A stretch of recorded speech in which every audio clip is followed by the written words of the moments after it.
Good to see everyone back. And in my second session, which was on the mind, I didn't feel satisfied with my presentation not because anything I said was wrong from the yoga perspective, but because there was another element that I needed to get in there to make sense of everything. And so I'm going to continue from that point into Kriya Yoga. This session is on Kriya Yoga. And so I'll continue. I'll pick up where I left off in the last session about the nature of mind, and then work from there into Kriya Yoga. So as I said in the last session, my last session, that the mind, taking it as a unity, it can take various forms. It takes the form of whatever we perceive. And what we perceive is actually the combination of the form the mind has taken plus the conscious awareness that illuminates that wave.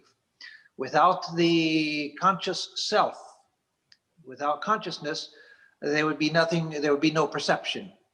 And if there were just consciousness, then there would be nothing but consciousness to perceive.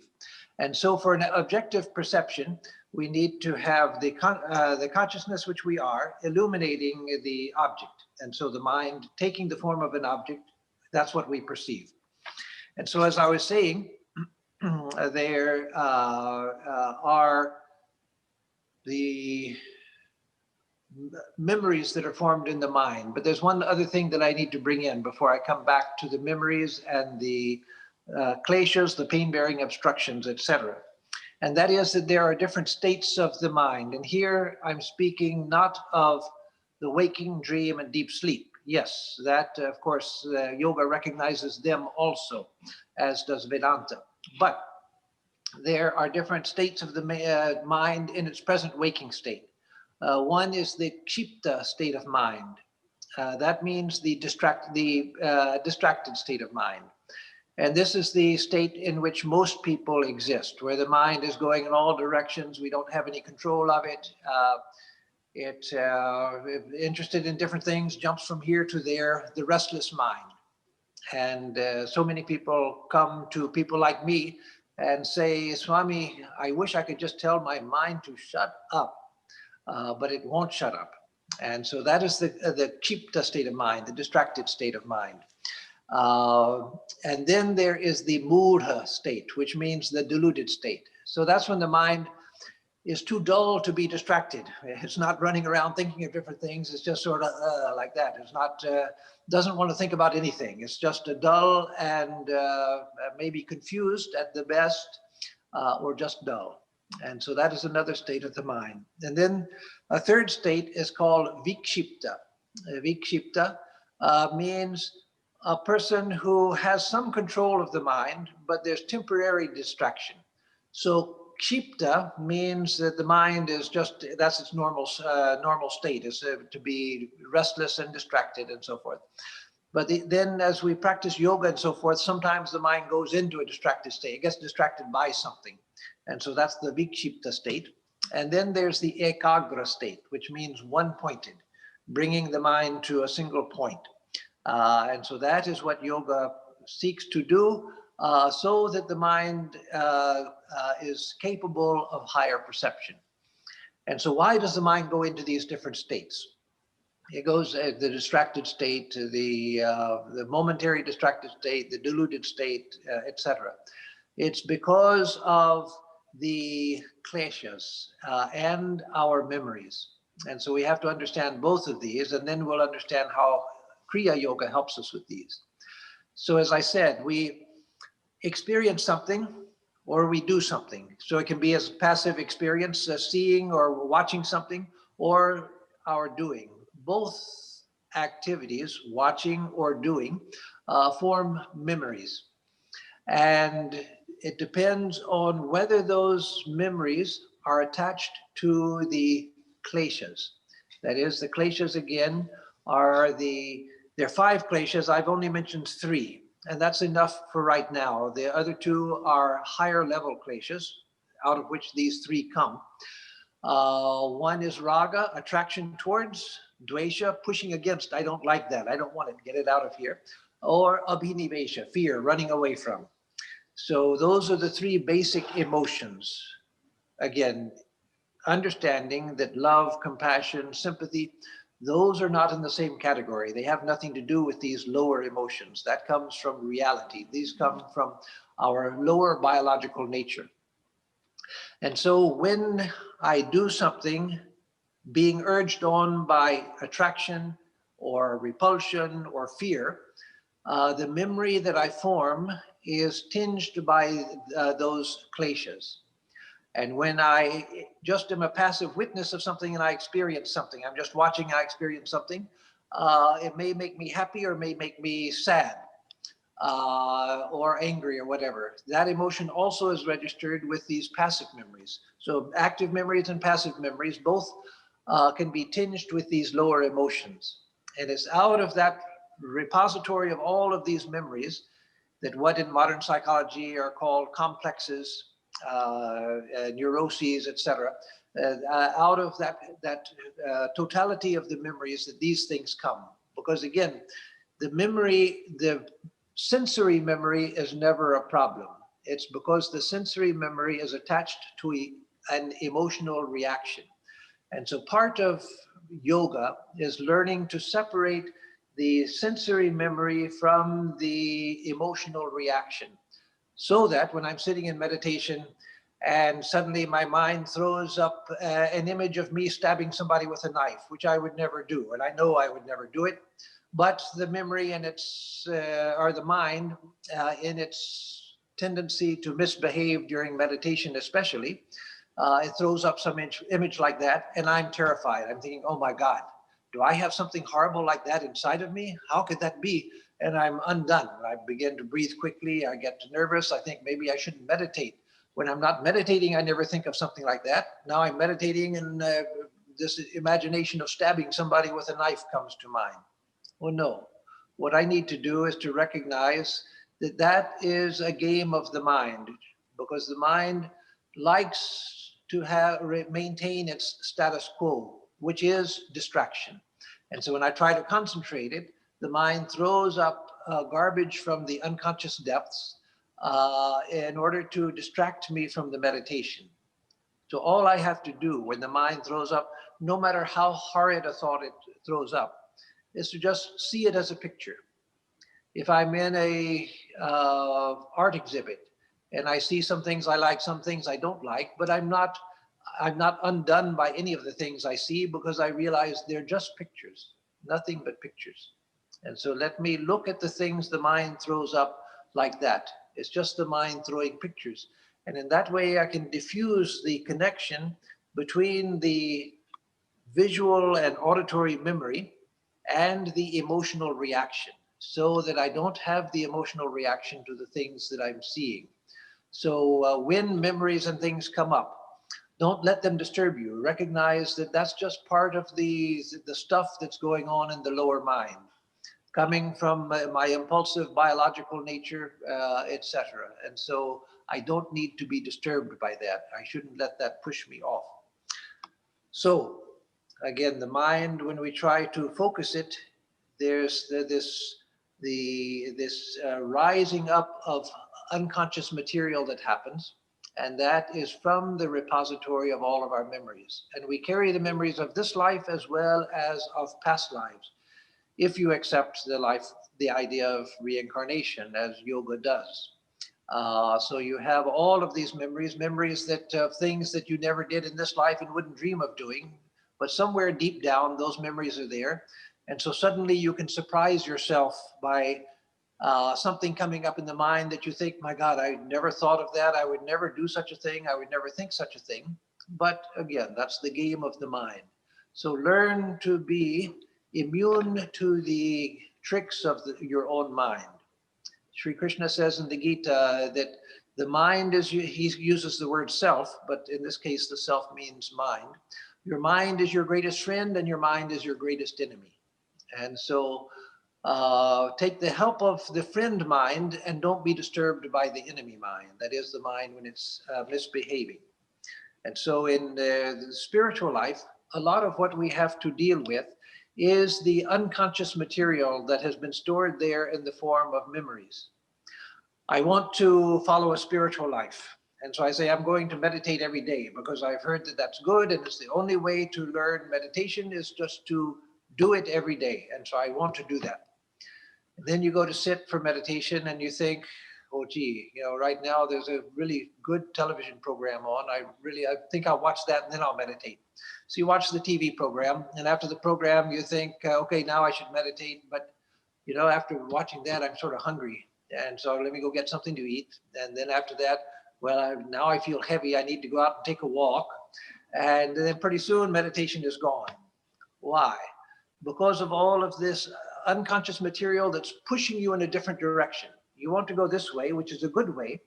But the memory, the repository of all of your memories, plus your biological urges and everything, that's pushing you in a different direction. And so part of spiritual life is learning to purify the mind to the extent that the mind supports your practice. And that's what Kriya Yoga is about, is learning to purify the mind so that the mind is with us in our spiritual journey. It's not just the surface of the conscious mind reading a book and hearing a talk and saying, that sounds great, I would like to do it, and the rest of the mind pushing you in a different direction violently. No, we have to get the whole mind behind our spiritual project, to call it a project. So, what is Kriya Yoga? It's defined in the first sutra of the second chapter of the Yoga Sutras of Patanjali, where he says, Tapas swadhyayeshwara pranidhanani Kriya Yoga. So that means tapas, swadhyaya, ishwara pranidhana. These three make up Kriya Yoga. So now Kriya Yoga is the basic spiritual practice which Patanjali gives us. He teaches, he's already taught in the first chapter some different types of meditation. And later in this second chapter, he will teach us the 8 limbs of yoga. And that we'll go over tomorrow. And he's in the first chapter also, he's taught us about different types of samadhi. And in the third chapter, he'll teach us about samyama, how to focus the mind so that anything in the universe that we focus on will reveal its secrets, inner secrets to us. And in the fourth chapter, he'll talk about liberation. But Kriya Yoga is his basic spiritual practice, which leads towards the ability to enter samadhi. And it does that by purifying the body and the mind. So tapas, swadhyaya, ishvara pranidhana. I will translate them, explain them. So the many of you who don't know Sanskrit, don't worry. I'm coming to a translation and an explanation. But let me first say that these 3 elements of Kriya Yoga also form 3 of the 5 niyamas. In 8-limbed yoga, Ashtanga yoga, the yoga in 8 limbs, 8 levels. No, not levels, the 8 parts to it. Yoga of 8 parts. The second part are the niyamas, the personal disciplines, and there are 5 of the niyamas. The first 3 are tapas, swadhyaya, ishvara pranidhana. No, the last 3 are tapas, swadhyaya, ishvara pranidhana. So that shows the importance. They're both in the Kriya Yoga system, and they also come in the Ashtanga Yoga system. So what are they? Tapas, tapaha or tapas means, usually is translated as austerity. But it has a different connotation from the English word austerity and other Western languages that use some form of the term austerity. In the West, the idea of austerity has assumed the idea somewhat of punishing yourself, mortification of the flesh. That comes from the Christian idea that we are sinners by nature, and so we need to punish our sinful nature by practicing austerity. It's sort of a self-punishment.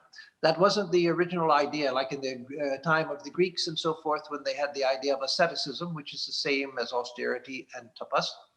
It was more in the sense of like training as an athlete trains.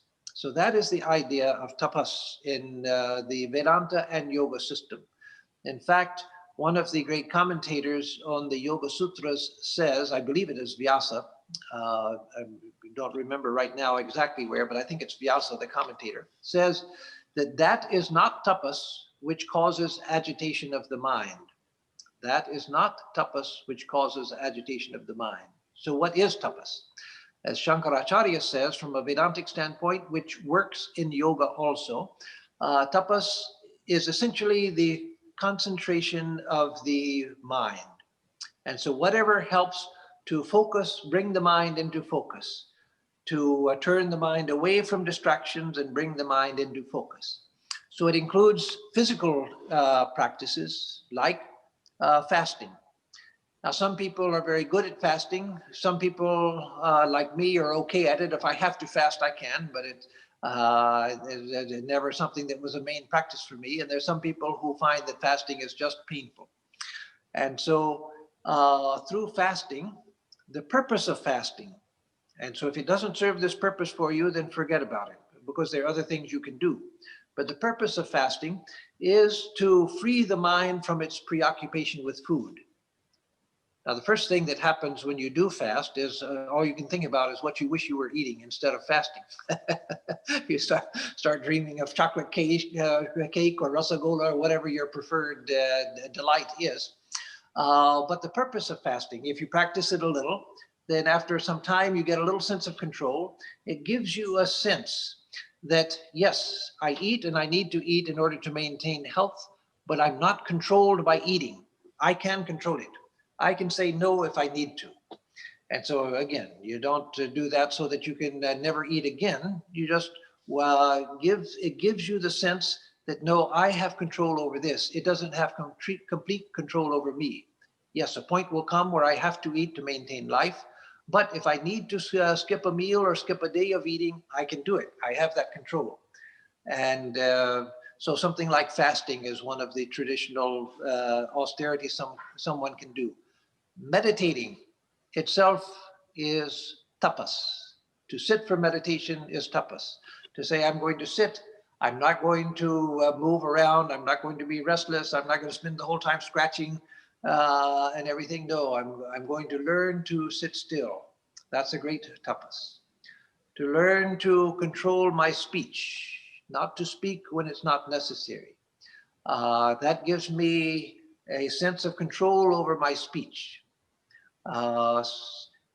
Many of our teachers in our tradition warned that it's better to control your speech rather than to take a vow of silence and not speak at all. Why? Because everyone has a natural desire for self-expression. And if you just try to stop that, you just try to switch it off by saying, I'm not going to talk at all, then that can lead to great mental frustration, and it can be harmful. The energy that would come out in natural and regulated self-expression, it just starts churning inside. It's not getting out, it's not being used, and it starts becoming destructive. So in all of these things, fasting doesn't mean to fast all of the time. It means to fast once in a while if it works for me. If it doesn't, forget about it. But if it works for me, fast once in a while in order to give my sense the sense that I have control over this. To control your speech so that you're not a blabbermouth and not just compulsively talking all of the time. No, I have control over it. If I have something to say, I'll speak. If I don't have something to say, I won't. Things like your movements. You're walking down the street and the eyes are attracted to everything. You want to look at everything, not because you're doing it purposefully, that, oh, there's something I want to see, and so let me look at it. No, it's that the objects are pulling your eyes in all directions and distracting your mind. So no, when I walk down the street, unless there's something that I need to look at, let me just look ahead. Let me keep my eyes under control. If there's sounds going on that I don't need to hear, let me not pay attention. But normally, if I hear a conversation anywhere, then suddenly the ear says, oh, I want to hear what they're talking about. If I need to, yes, then direct your ear and listen. If you don't need to, then don't let the ear drag you. So tapas also includes bringing the sense organs under control. With the tongue, yes, everybody, including even a yogi, recognizes good food from bad food. And so we like to eat good food. But sometimes you go to the grocery store and there are all these people giving samples and things. And so I just, in spite of myself, I've got other things I want to do. I've got to get through the store and get out quickly, but I can't leave a sample untasted. So I go running to all the sample tables. No, let me have a sense that if there's a product that I am interested in and they're offering a sample and I want to know what it is, then that is self-directing and conscious that I'm going to take that. But just being dragged by my tongue to different sample tables just because I can't not sample them, no, then let me exercise some control. All of this is tapas. Tapas means bringing the mind, speech, and body under control so that the mind itself gradually comes under control by controlling my body. Another thing, moving my body around and twisting and turning and things because I'm restless. No, let me learn to try to be still. If I have a persistent itch, it won't go away, then let me scratch that because I've decided to scratch it. But not just unconscious movements and flailing about just because I have no control of my body. I'm sitting with my legs crossed and I want to move my foot like that unconsciously. Not because I want to, I can't stop it. So no, when I sit, let me see, oh, my foot, I see my foot wagging unconsciously out of nervousness. No, let me still it. Let me keep it quiet. So tapas is all of that. Tapas, and also tapas is, as I said, the highest tapas is meditation. It was taught in the Indian tradition that tapas is such a great thing that everything can be accomplished by tapas. Tapas can accomplish everything. The Divine Mother conquered Shiva, Shiva himself, the great yogi, the great ascetic, God himself, who is completely, Shiva is the Hindu deity who is most identified with the absolute. He's the absolute in deity form is Shiva, who is completely forgetful of the world, wears just an animal skin and smears his body with ashes and lives in the cremation ground, etc., full of dispassion. The Divine Mother herself conquered the mind of Shiva and was able to join him in marriage because the great ascetic, because of her tapasya. She practiced tapasya and was able to conquer the mind of Shiva himself. Now that's mythology, but it's mythology with a profound meaning. God himself, the Prajapati, the creator of this universe, it says in the Veda, that he, before creating the universe, practiced tapasya. And it's out of the tapas of God that this universe came. Brahma, the creator, in the Puranas, it said that when he was born from the navel of Vishnu, on the lotus that came out of Vishnu's navel, Brahma looked around, then he practiced tapasya, and out of that tapasya he created the universe. So again, the idea is, from the power generated by tapas, anything can be accomplished. So in spiritual life, it's said in the commentaries on the Yoga Sutra, there is no yoga without tapas. And so again, that's the first of the three elements of Kriya Yoga. The ability to bring my body, speech, and mind under control so that I can focus them towards the goal of attaining to yoga. The second element is swadhyaya. Swadhyaya literally means self-study, swadhyaya, self-study. But it has a technical meaning here. It's not the root meaning that is important here. It's the technical meaning. Swadhyaya refers to the practice of japa, the practice of repeating a mantra. In the first chapter of the Yoga Sutras, Patanjali talks about japa. Tad japas tadartha bhavanam, he says about Om and about God. He says that the Om should be repeated, japa, tad japas, Om should be repeated, tadartha bhavanam, together with the meditation on its meaning. That is the way to practice repeating Om, to repeat it and to think about the deep meaning of Om. And so with any mantra. Why is that called self-study? because from japa, as Patanjali says in the first chapter also, antaraya bhavascha, that's a pratyak chetanadhigamo pyantaraya bhavascha. He said, so it destroys the obstacles to yoga and it turns the mind within, or opposite. He says it turns the mind within as well as destroying the obstacles to yoga. And so Swadhyaya refers to the to expand it towards its root meaning. It can include self-study in the sense of gaining self-knowledge, but it primarily refers, according to the tradition, to the practice of japa in order to attain to interiority of the mind. So tapas, control of the body, speech, and mind. Swadhyaya, through a practice like japa, turning the mind inside so we become interiorized.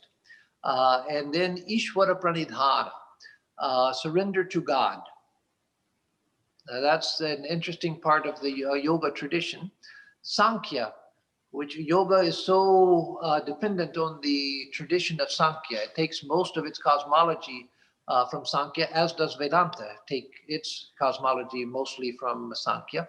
Sankhya was the most fundamentally important tradition in the Indian tradition, because all of the later spiritual traditions, they took their basic cosmology from Sankhya with adaptations. So Sankhya, however, has no place for God. Sankhya looked at the universe and said, like the Buddhists do, and like science does, and said this universe can be understood in its own terms. We don't need to look for some God who made it. Let's understand what it is in its own terms. So Sankhya does that. But yoga adds the idea of God. But the idea of God is very peculiar in yoga, but it's based on a an interesting psychological principle. It says that in the Yoga Sutra, let me go back so I have the actual text. Samadhi Pado, yes, this is it. Ishvara Pranidhanadva. He tells about the means to attain to samadhi.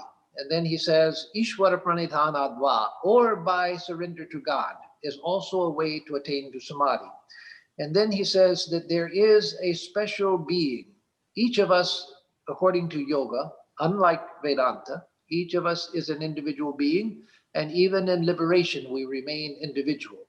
And so God in yoga is seen as another individual being like us, but he's untouched by karma. The idea is that there must be some being who is eternally perfect and eternally illumined and eternally full of the highest knowledge. Otherwise, how do we get knowledge? Where do we get knowledge? We get it from someone who comes and lights the light of knowledge within us. We go to a teacher, we go to a book. Knowledge comes to us by some inspiration from a teacher, whether that teacher is in human form, divine form, or even book form. But we get knowledge by that knowledge being ignited within us by someone, God or human. And so yoga says there must be some being who is eternally perfect, who is the teacher of all teachers, the first teacher. Now, because of time, I can't go into the philosophical arguments to support that. Not the idea that God is a separate being, that Vedanta won't agree with, but it's a profound idea that there must be somewhere the repository of perfection and of infinite knowledge to explain the partial knowledge that we have. How knowledge first comes. How did knowledge first begin? There has to be some place where that knowledge is perfectly contained for all time. And so that's the idea of God in Yoga Sutras. And so it says by surrendering to that God, to God, not to that God, but by surrendering to God, also one can attain to liberation. One can attain to samadhi and liberation. So in Kriya Yoga, he says that we need to practice all three of these. That is tapas, self-control, austerity meaning self-control, Swadhyaya, learning to turn the mind inside, looking towards the self, which japa is the means that is most traditionally advised for that in the yoga tradition. And then surrender to God. Surrender to God as the first teacher. Why surrender to God? Because the limited sense of self that we have, as Swami Atmarupananda has indicated, and as Vedanta and Yoga both say, the sense of being an embodied being, a person working through a body and mind, that is working from a standpoint of limitation. My present sense of self is a limited self. My true self may be unlimited, but that is not my present experience. And so I say I'm going to meditate, I'm going to pray, I'm going to worship, I'm going to practice austerity, all of that. Who is that I? It's the composite I. That is the idea, the I, which is the, as Swami Atmarupananda said, the combination of consciousness and the unconscious. That is consciousness reflected in the mind. They become confused, and that is where the sense of I comes from. And that I cannot conquer the infinite. That I is limited by nature. And so there has to be something outside of that I which reveals the higher truth to it. And so in the Advaita Vedanta system, it's recognized that that is the infinite self, which is outside of the limited self and its ignorance and its limitations. But even in Advaita, they give great prominence to the teacher, the guru, because it's the guru who breaks through that bondage of the disciples' limitation. And in yoga, they have both the guru system and also devotion to God, as they do in the devotional systems. And so through tapas, swadhyaya, and surrender to God, these three, then the mind is purified, the mind becomes focused, our understanding becomes clear. The unconscious mind, most importantly, the unconscious mind is purified by these practices also. The explanation was given by Swami Prabhavananda very beautifully. That was Pravrajika Brahmaprana's guru, the great Swami Prabhavananda. He used to give this analogy. I never saw him, but I've read it in his books. A beautiful analogy. He said that in his days in India, when he was a schoolboy, they used to have an inkwell and then a quill to dip in the inkwell and then to write with. But the inkwell was attached to the board, to a board. You couldn't take it off. So if you had to wash out the old dried ink to put fresh ink in, then you take it to a tap and pour water in. The first thing that would happen would be all of the dirt would come, all of the bad ink, the dried up ink would come out. You did that until only pure water was coming out. Then it was clean, then you're ready to put fresh ink in. So he said the same thing happens in meditation. You go to meditate and you pour the pure thought of God or the self or whatever it is that you pour in. And the first thing that happens is the trash in the unconscious mind pours out. And you think, oh, I'm a worse person than I used to be. The meditation is not helping me. I never thought all of these things before. Now I'm practicing meditation and I'm becoming worse, so I better give up meditation. No, that's a sign that meditation is working. It's a sign that meditation is working. It's clear, it's bringing all of that stuff up out of the unconscious mind where it can be processed and let go of. So what you have to do is to let go of it. Don't sit there and dwell on it, think about it. Then you're putting it back in the bottle. Let it wash out, don't be disturbed by it, and let it go. And so tapas swadhyaya ishvara pranidhana, through that process, you are pouring in clean water and also not reacting to the dirty stuff that's coming out, so that you continue going forward. Through ishvara pranidhana, surrender to God. All of these thoughts come up and you say, oh, Divine Mother, oh, Divine Father, oh, Divine Guru, I can't deal with this. You please let it go and let me be free from it. You find that through the practice of tapasya, you're purifying your memories. Through japa, you're turning the mind inside, getting it to the mind, which is usually dragged to the outside world. You're learning to turn it inside. So through all of these processes, you're retraining the mind, cleansing the memory, and learning to focus the mind so that you can grow spiritually. So these are all extremely important disciplines which help. Well, let me say also a word about the bring this class to a conclusion, this session to a conclusion, with a word about the kleshas again. Again, that attraction towards, the dislike for, hatred of, and pushing away, and running away in fear. Those three basic lower emotions. So tapas swadhyaya ishvara pranidhana, it helps with that also. So it helps purify the memory, but it also helps because it gives me a steadiness in the midst of my present experience. We all have to face every day pleasant things and unpleasant. Some days the unpleasant seems to be much more. Some days pleasant seems to go pretty good. Other days everything seems to go wrong. But we have to face both, something of both every day. And some days are dominated by one or another. But how do we get through the challenges of life in a way that doesn't make more complication, meaning more karma for us? Karma here is what we normally call making more complication, the complication of karma. So that we do by not reacting to the things that happen. Of course, yes, if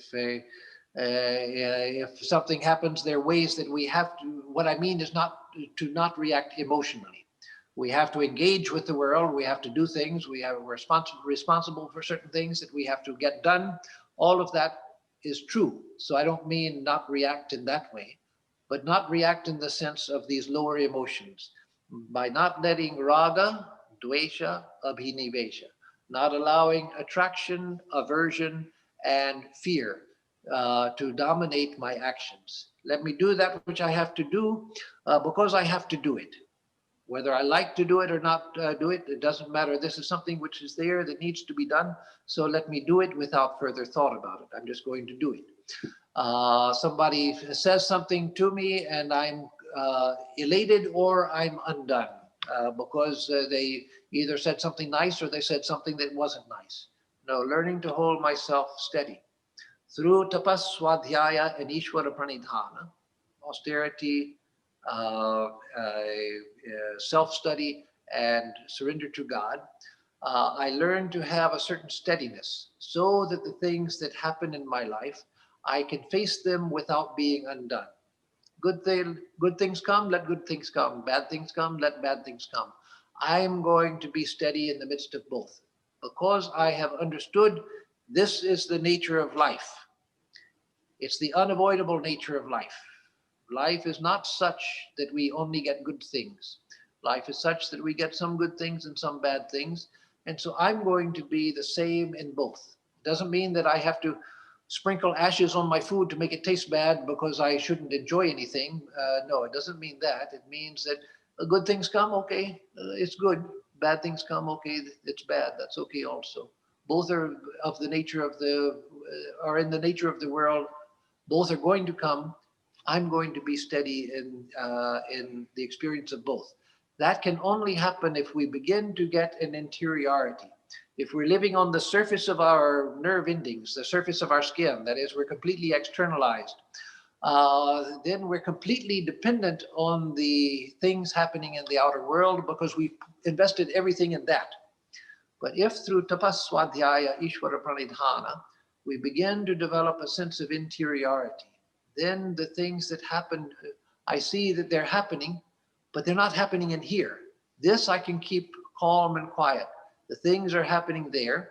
And yes, they may affect my body. They may affect, may have the potential for affecting my emotions, but no, I realize I know who I am.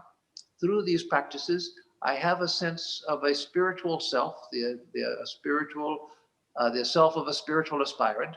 So I'm not going to let those things bother me. I'm no longer living on the surface of my skin where everything causes an instant reaction. No, now I'm living in the center of my being.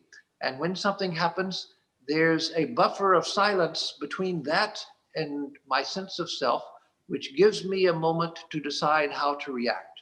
Am I going to react this way or react that way? It's said that the brain of a monkey, that of course, these are horrible experiments, but in spite of the experiments being horrible, they do reveal interesting things. That a monkey, if you remove its skull cap while it's still alive and still conscious, which can be done surgically, as you know, it can be done to a human being too, where the skull is opened and exposed, the brain is exposed. You touch any place in a monkey's brain with a probe, and it brings an instant reaction. In a human brain, there are many large silent areas of the brain where you probe and nothing happens. So most of us are living, in spite of that being the case with us, just as being human beings, we still act as if we had a monkey brain. Something happens and I've got to react immediately.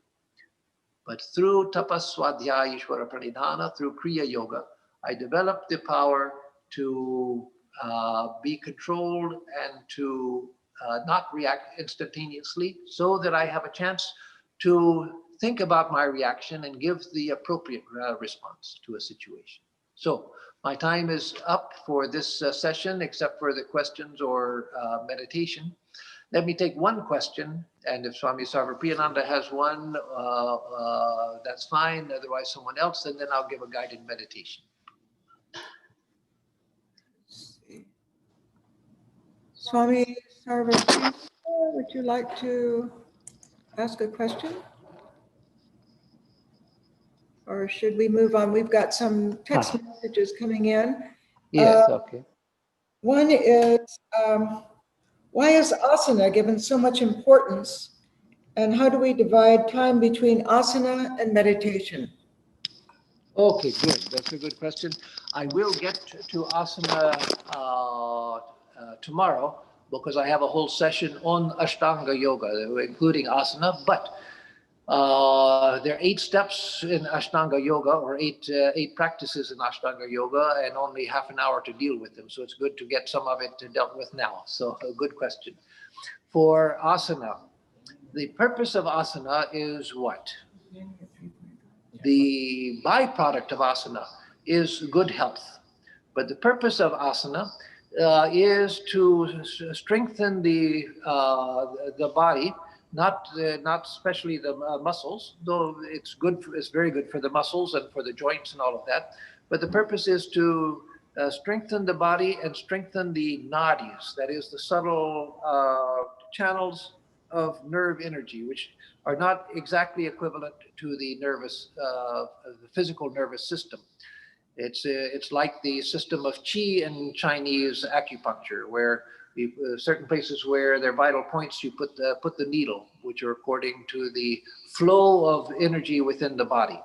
And so the purpose of the asanas is to lessen the restlessness of the body and to bring under control the flow of the vital force within the body, and to regulate it and harmonize it. Why? Because in our normal experience, why is the mind restless, thinking about so many things?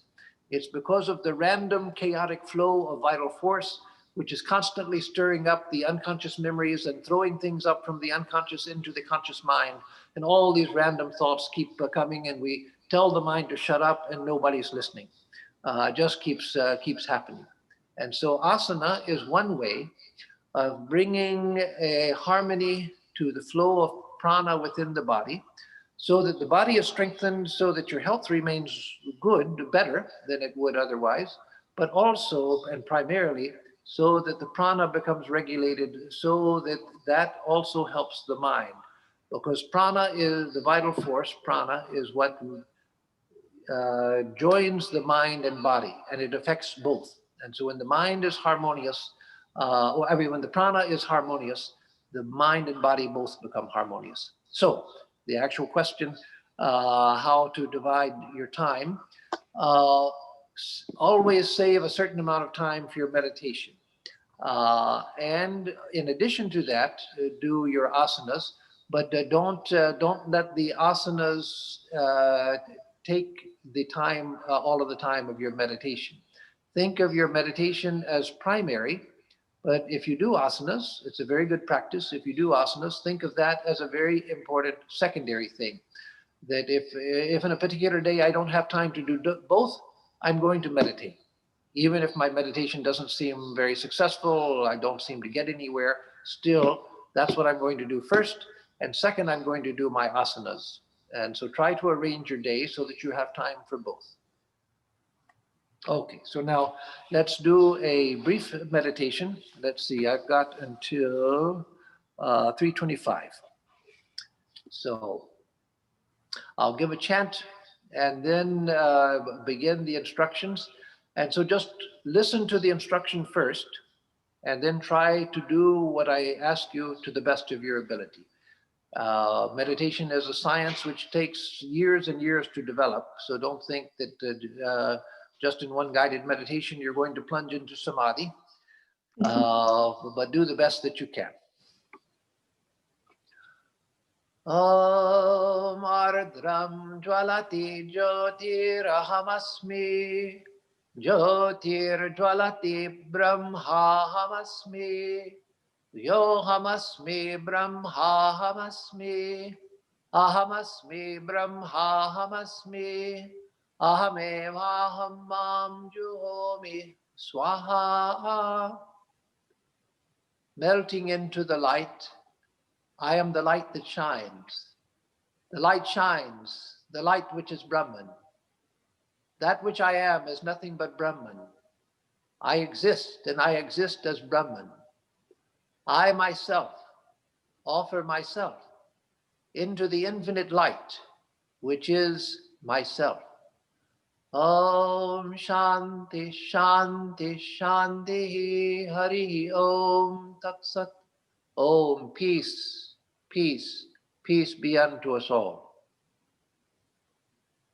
Let us begin by taking 3 deep breaths. Breathe in deeply, exhale completely, hold the lungs empty for just a moment. Begin again doing that 3 times to calm the body and mind.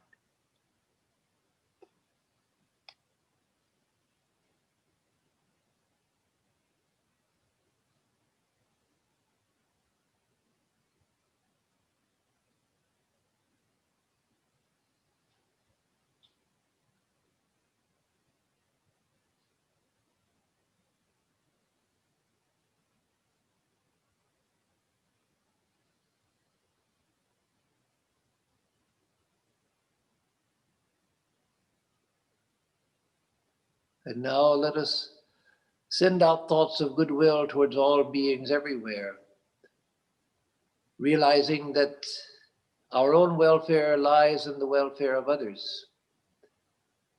Let us think as we breathe in that we are filling ourselves with the power of goodwill. And we can think to ourselves the word goodwill as we breathe in, thinking that we're breathing in goodwill through every pore of the skin, drawing in goodwill from all holy and noble and beneficent sources of the universe. And as we breathe out, let us send that generated goodwill out in all directions, towards all beings everywhere, without hesitation and without restriction. May all beings everywhere realize what is good. Breathe in goodwill and breathe out. May all beings everywhere realize what is good.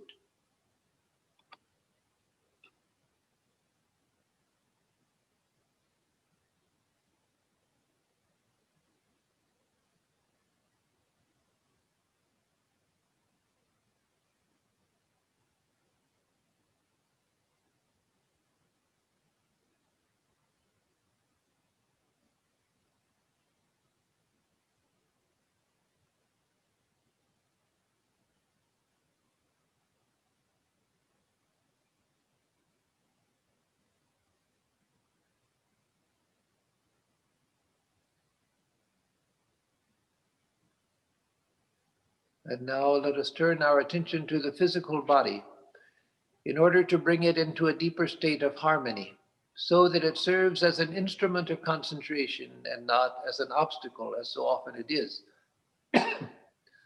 Let us think of each part of the body, starting from the toes, working up gradually part by part, to the top of the head, leaving nothing behind, picturing each part as we go in the mind's eye as pure, perfect, and full of light, no matter what its actual condition might be.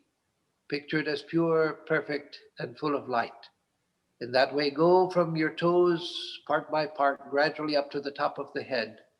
And then after coming to the top of the head, picture the whole body at once as pure, perfect, full of light, as a God-given instrument for the realization of truth in this very life.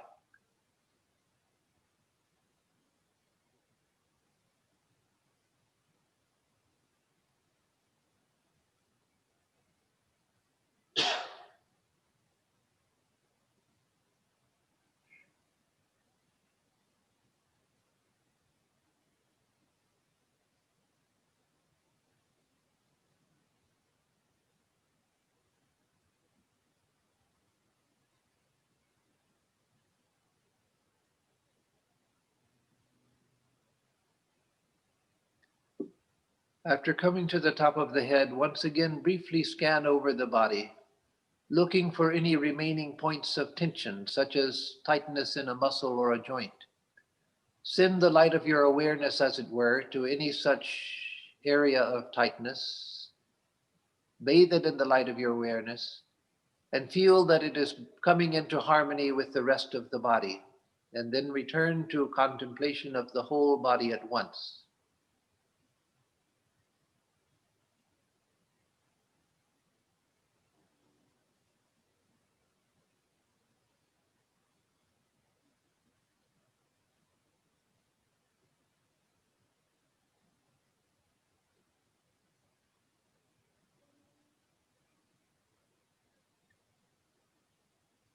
Try to feel the body, experience the body as one harmonious field or system of energy.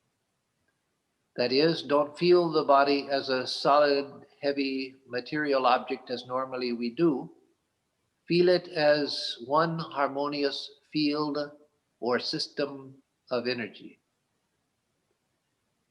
That is, when your eyes are closed and you're not looking at the body, you have a sense of the body's presence, whereby you can feel directly the crown of your head, the small of your back, the bottom of your feet, areas which you don't see directly with the eye, but you can feel them directly. That sense of the body's presence is the direct perception of the body as a field or system of energy. But normally we superimpose on that sense of the body's presence the ideas of the body's heaviness, materiality, impenetrability, etc. Try to feel it, that almost vibratory feeling of the outline of the body when your eyes are closed. Try to feel it just as it is, a field of the energy of sensation.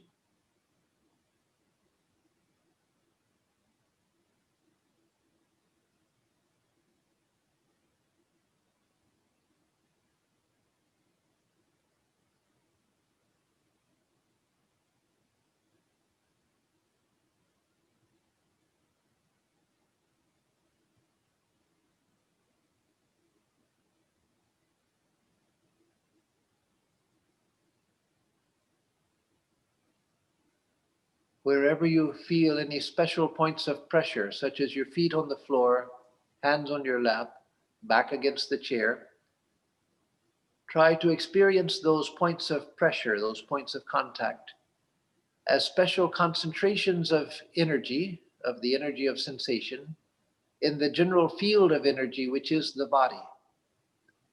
That is, don't think that my solid foot is pressing against the solid floor. Just feel a concentration of sensation blending into the general field of sensation, which is the body. And in that way, you can come to a point where you feel practically weightless and floating.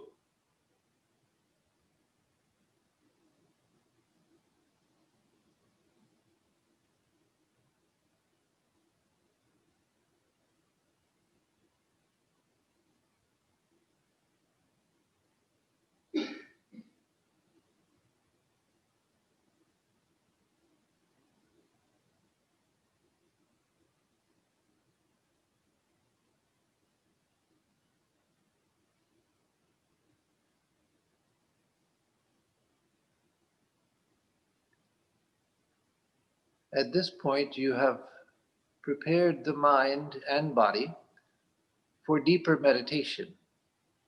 And then you could go on to japa or visualization or whatever it is that you do for your meditation.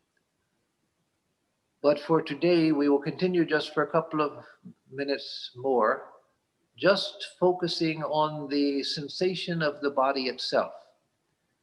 This itself can become a wonderful exercise where we begin to feel that the body is light, more vibration than physical fact, and it's floating in the ocean of awareness.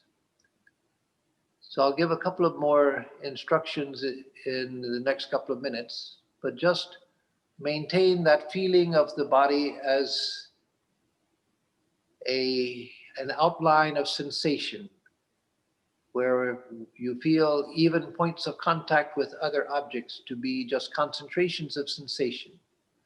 Otherwise, it's just sensation floating in the ocean of your awareness.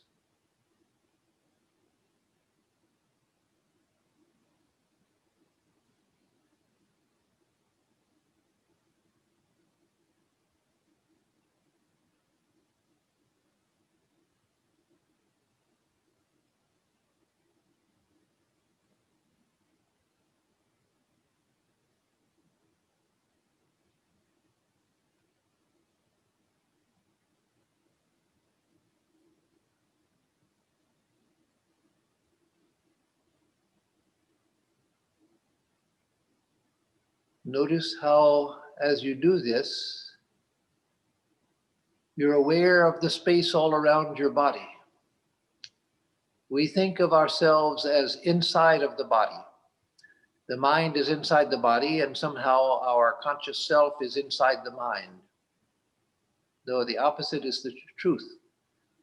And in this exercise, you feel that the body is floating inside of your awareness. So again, feel that sensation of the body, of the whole body at once, not thinking of different parts, just picture the whole body at once, with your eyes closed, feeling the body just as sensation. But notice how you're aware of the space all around the body.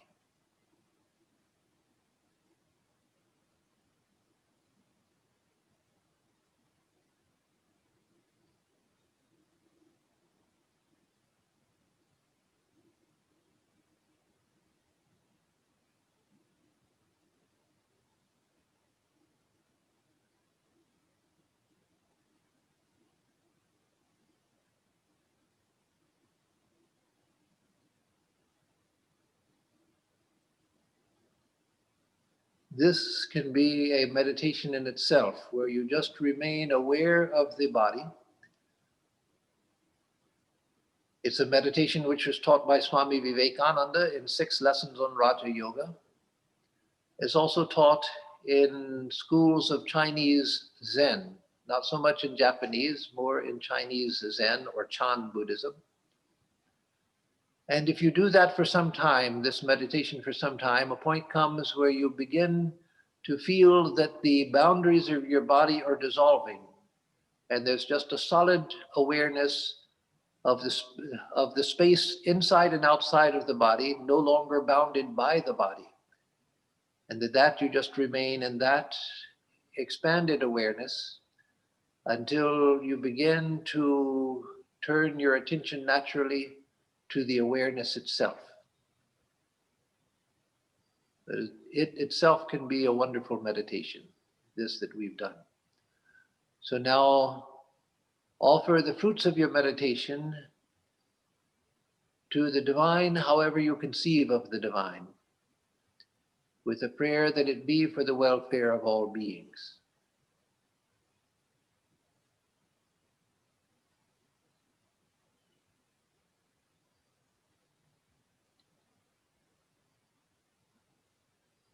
Om Shanti, Shanti, Shanti, Hari Om Tat Sat. Om, peace, peace, peace be unto us all.